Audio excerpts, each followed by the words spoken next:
안녕하세요. 개인 투자자분들의 멘토 프로페서 킹입니다. 12월 16일 기술적 분석의 좋은 모닝 브리핑 출발해 보도록 하겠습니다.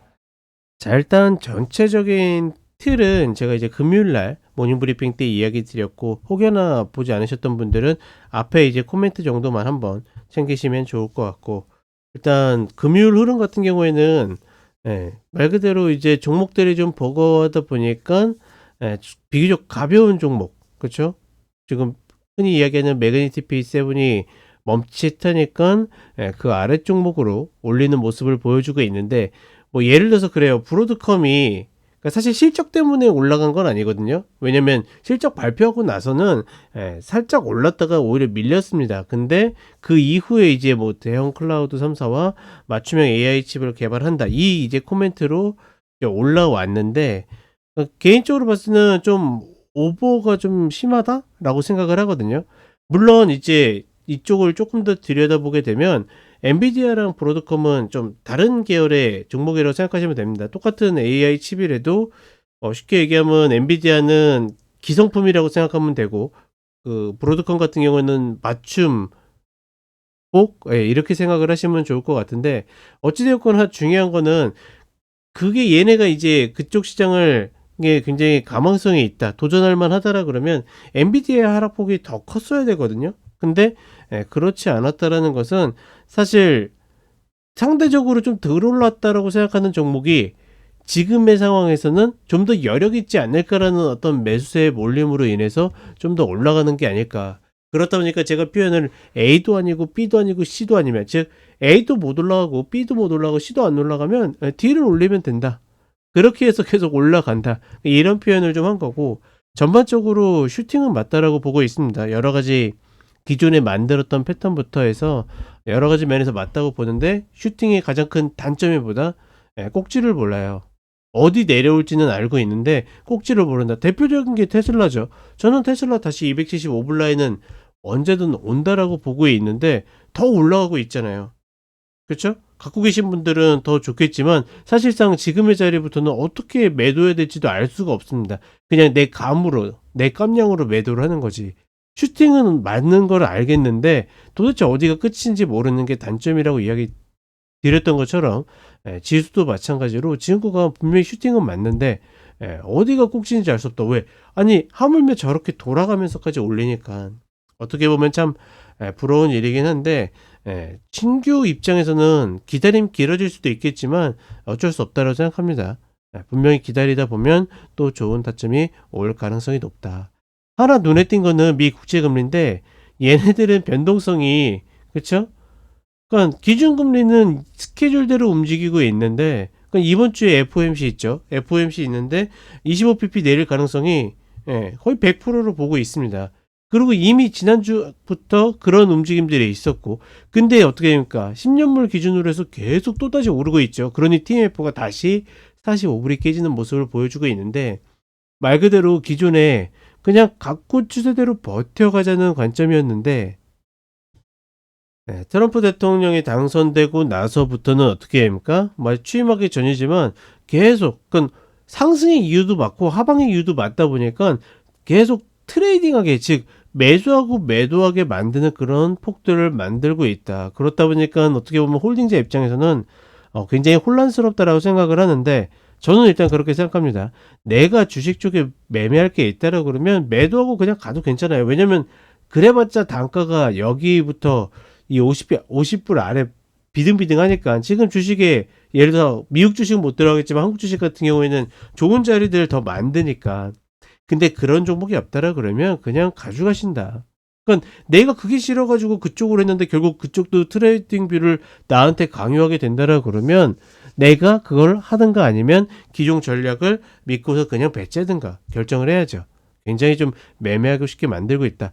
다만 이게 단순히, 그러니까 트럼프 대통령의 어떤 정책들이 인플레이션을 불러온다, 그러니까 그게 맞는 말이긴 하지만 상충되는 게 굉장히 많기 때문에 저는 세력들이 그냥 계속 파동을 만들고 있는 가능성이 높지 않겠는가, 이렇게 생각을 하고 있고, 한국 시장 같은 경우엔 또 하나 이제 이슈가 또 발생을 했죠. 탄핵이 가결이 되면서 또 여러 가지 기사들이 쏟아지고 있는데, 하나 착각하지 말아야 될 거는 뭐냐면 이슈는 이슈인 거고 시세는 시세인 겁니다. 막상 이렇게 가결이 되니까 막 그런 기사도 나오죠. 뭐 이미 주식시장은 알고 있었다 뭐 이런 식으로 갖다 붙이는데 택도 없는 이야기입니다. 그냥 그 아래 싸니까 슈팅해서 리바운드가 나오는 거고, 이렇게 불필요한 정보들을 많이 내가 인지하면 인지할수록 오히려 내가 판단하는데 걸림돌이 될 수밖에 없다. 그러니 저 2400 이탈해 가지고 저점을 깨고 있을 때 어떤 그런 이슈에 휘둘린 사람들은 막 무서워서 던졌겠죠. 근데 이제 와서는 어떻게 됩니까? 또 매수하고 싶겠죠.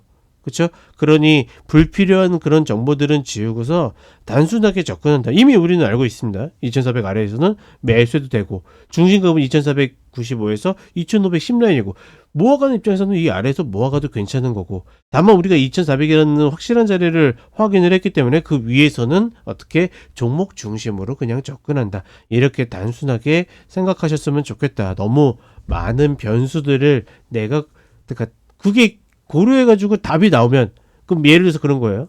탄핵안이 가결이 됐어. 그럼 우리나라의 적정 지수는 얼마인가? 모르잖아요. 그걸 알 수 있으면 이미 애널리스트 같은 사람들이 가장 많은 부를 누리고 있지 않겠습니까? 그렇지 않기 때문에 내 전략을 잘 유지하면서 이런 것들은 그냥 참고로만 생각한다. 이렇게 보셨으면 좋겠습니다. 자, 이렇게 이야기 드렸고 간단하게 차트 보도록 하겠습니다. 자, 미국 시장 같은 경우에는 장 초반 고점을 갱신했다가 눌렸다가 올라오는 모습을 보여주고 있고, 전반적으로 그동안 미결제 악정이 쌓여왔던 방향이 트럼프 대통령 당선 이후에 상방으로 쌓이는 모습들을 계속 보여주고 있기 때문에 전체적인 그림이나 아니면 이제 이번 주에 만기가 있죠. 이번 주 금요일 만기를 고려했을 때는 상방으로 좀 마감될 가능성이 높다. 다만 그게 신고가라는 이야기는 아니고, 여기에서 종종 제가 쓰는 표현이죠. 한국 시장에서도 급락이 나올 가능성은 굉장히 좀 적어 보인다. 이렇게 인지를 하셨으면 좋겠고, 하나 계속 눈에 밟히는 거는 일단 일봉상의 흐름으로 봤을 때는 어찌되었거나 하방 패턴을 만들고 올라왔기 때문에 반드시 밀리는 구간이 올 것이다. 그러니 최소한 지금 이 갭자리를 다시 왔을 때 흐름을 확인해야 될 필요가 있고, 다우존스 같은 경우에는 이미 먼저 전고가 깨져가지고 내려가고 있어요. 그러니 얘네 같은 경우에는, 그러니까 물론 이제 좀 어떤 지수의 대표성은 같지만 신뢰도가 좀 낮죠. 이런 다이아몬드 패턴에서 내려오고 있기 때문에 이런 흐름들을 만들었을 때 다른 애들도 같이 만드는지 확인해 볼 필요가 있고, 그 다음에 S&P 500도 마찬가지로 좀 더 나은 모습을 보이다가 이제는 먼저 좀 밀리고 있다. 과연 얘네를 따라갈지 어떨지를 확인하시면 될 것 같습니다. 그리고 10년물 흐름 봤을 때는 조금은 아쉬워요. 왜냐하면 트레이딩 뷰에 대해서도 이야기 드렸죠. 저는 이 구간이 오게 되면 좀 줄일 수 있다고 생각했는데 이 자리가 깨지지 않고서 딛고 다시 슈팅 구간으로 올라왔다라는 거. 4.5라인은 넘기 굉장히 어렵다라고 보고 있는데, 뭐 넘어갈 수도 있겠죠. 근데 아마 확률적으로는 만만치 않을 것이다. 또다시 노린다라 그러면 45불 이 구간에서는 내가 양껏 승부를 거셔도 괜찮다라고 보고 있습니다. 어찌되었거나 그동안 TMF에 대해서 이야기 드릴 때 이 구간에서의 어떤 승부나 매수는 계속 통했다라는 거. 물론 이제 계속 여기 올라갈 때도 그렇고 내려올 때도 그렇고 갖고 있었다라면 좀 아쉬운 감은 있어요. 특히나 이 라인이 이렇게 쉽게 갭으로 깨질 거라고는 좀 생각하지 못했었던 바이기 때문에 아쉬운 부분들은 분명히 있겠지만, 어찌되었거나 이 아래로 혹여나 슈팅이 나와도 웬만한 주식이 아니죠. 모든 주식보다 훨씬 더 안정성이 있기 때문에 충분히 해볼 만한 가치는 있다라고 생각합니다. 자, 그 다음에 코스피 흐름 보게 되면 지난 한 주간 반등하는 모습을 보여줬고, 중요한 거는 이 구간, 그쵸? 2400 아래 구간에서는 충분히 해볼 만하다라는, 그러니까 또 내려와도 마찬가지입니다. 어떤 악재로 내려와도 충분히 해볼 만하다라는 어떤 좀 증거를 찾을 수 있었던 그런 구간이었고, 좋은 일이 있다라고 해서 혹여나 이게 올라가서 막 쭉쭉 뻗어갈 것이다, 그렇게 생각할 이유는 하나도 없습니다. 오히려 그런 심리로 한 번 더 누를 가능성이 좀 더 높지 않겠는가. 지금 구간에서 우리 시장이 진짜로 튀어가려고 그러면 사실은 여기에서 딱 역회된 숄더 패턴을 만들어주면 가장 가벼워질 수 있다라고 생각을 하는데, 뭐 여기에 뭐 환율이 조금 걸리적거리겠죠. 환율이 조금만 더 떨어져 줘도 그렇게 어렵지 않은 구간이라고 생각을 하고 있고, 그다음에 코스닥도 그쵸, 리스크를 아는 만큼 더 많은 탄력을 보여주고 있죠. 좀 아쉬운 거는 이런 구간에서 2차전지가 움직여 준다라 그러면 시장이 훨씬 더 가벼워질 수 있다라고 보고 있는데, 그런 부분들이 나오지 않고 있는 점은 상당히 좀 아쉽다, 뭐 이렇게 판단을 하고 있습니다.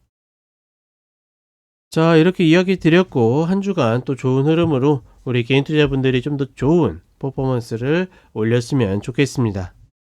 자, 그럼 저는 쇼츠로 다시 찾아뵙도록 하겠습니다.